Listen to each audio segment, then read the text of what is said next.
સમાચારમાં આગળ વધીએ અને હવે આપણે જાણકારી આપીએ વડોદરાથી કે જ્યાં વડોદરામાં ભાજપના એક કોર્પોરેટરની દાદાગીરીનો મામલો સામે આવ્યો છે। આ કોર્પોરેટરનું નામ છે આશીષ જોશી કે જેની દાદાગીરી સામે આવી છે। પાલિકાના ચેરમેનના ડ્રાઈવરને કોર્પોરેટર આશીષ જોશીએ જાહેરમાં લાફો માર્યો।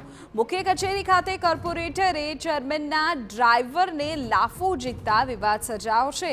ડ્રાઈવરે પોતાના વિસ્તારની સમસ્યા રજૂ કરતા આશીષ જોશી અકળાયા હતા અને લાફો માર્યા બાદ આશીષ જોશીએ મીડિયા સામે ડ્રાઈવરને ધમકી આપ્યાનો પણ આક્ષેપ।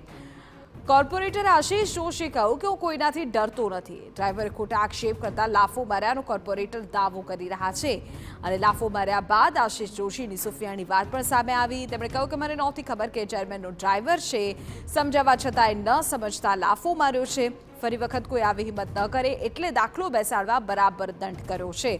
ચેરમેન શીતલ મિસ્ત્રીએ સમજાવટથી મામલો થાળે પાડ્યો। તમારો કેસ નહીં લઈ ગયા, જો તને અંદર ગલાઈને ફેંકી ના નાખો ને તો હું કોર્પોરેટર નહીં ગયા। મેં 302 પાર કરીને આવેલો છું ત્યાં, મેં જેલ ભોગવેલી છે, આ બધી મને ધમકી મારી। અમે અમારા વોર્ડ વિસ્તારની ચર્ચા પક્ષના દંડક જોડે કરતા હતા ત્યારે આ વ્યક્તિ દૂરથી ચેરમેનની ગાડી પાસેથી રોડ ક્રોસ કરીને આવી અને અમારી પર ખોટા આરોપો મૂકવાનું શરૂ કરતા મારે પૂછવું પડ્યું કે આ કોણ વ્યક્તિ છે। ત્યારે ખબર પડી કે આ ચેરમેનશ્રીનો ડ્રાઈવર છે। ત્યારે મેં એને સમજાવ્યો કે ભાઈ તું તારા રોલમાં રહે, તારી જે જવાબદારી છે એ ડ્રાઈવરની છે, તું તારી જગ્યાએ જતો રહે।